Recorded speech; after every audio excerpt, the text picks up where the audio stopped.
सोबत सुषमा अंधारे यांनी बातचीत केलेली आहे। त्यांनी नेमकं काय म्हटलं आपण बघूयात। भाजपा आणि राष्ट्रवादी काँग्रेस पवार साहेबांची यांच्या एकीकरणाच्या चर्चा आपल्या माध्यमातून गेली काही दिवस आम्ही ऐकत आहोत। पण त्या आधीच्या भेटीला मुख्यमंत्र्यांना कुणीही भेटू शकतो, महाविकास आघाडीचे नेते भेटू शकतात असं मी म्हटलं। पण आजच्या भेटीला पटेल आणि तटकरे यांची उपस्थिती असणं यामुळे याला एक वेगळी नकेर प्राप्त होते आणि त्यामुळे कदाचित आपली बातमी सुद्धा ब्रेकिंग बनत जाते।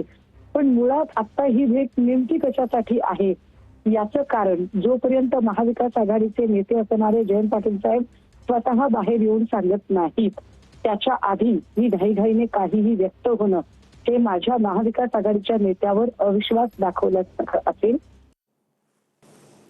तर वर्षा निवासस्थानी सध्या जयंत पाटील, प्रफुल्ल पटेल, तटकरे यांची बैठक सुरू आहे। पवारांची राष्ट्रवादी एनडीए सोबत जाण्याच्या चर्चा दरम्यान भेटीला महत्त्व आलंय।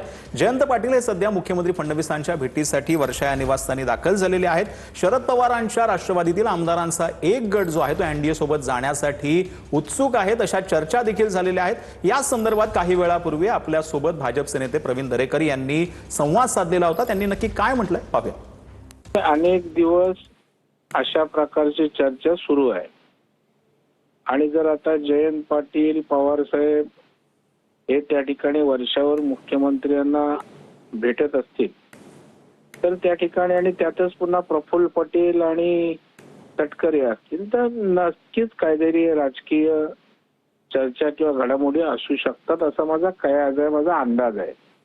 परंतु ते आता मुख्यमंत्र्यांच्या रोलमध्ये कामासंदर्भात असं एकत्रितपणे अचानक भेटायचं काही प्रयोजन असायचं कारण वाटत नाही। त्याच्यामुळे निश्चितपणे राष्ट्रवादीचे शरद पवार साहेबांच्या आमदारांची मानसिकता एनडीए सोबत जाण्याची असल्याचं आपण ऐकलंय, माध्यमातून या ठिकाणी आम्ही पाहिलंय आणि त्याच्यामुळे अशा प्रकारचं जर उद्या घडलं तर त्यामध्ये काही आश्चर्यकारक किंवा वेगळं काय असावं असं मला वाटत नाही।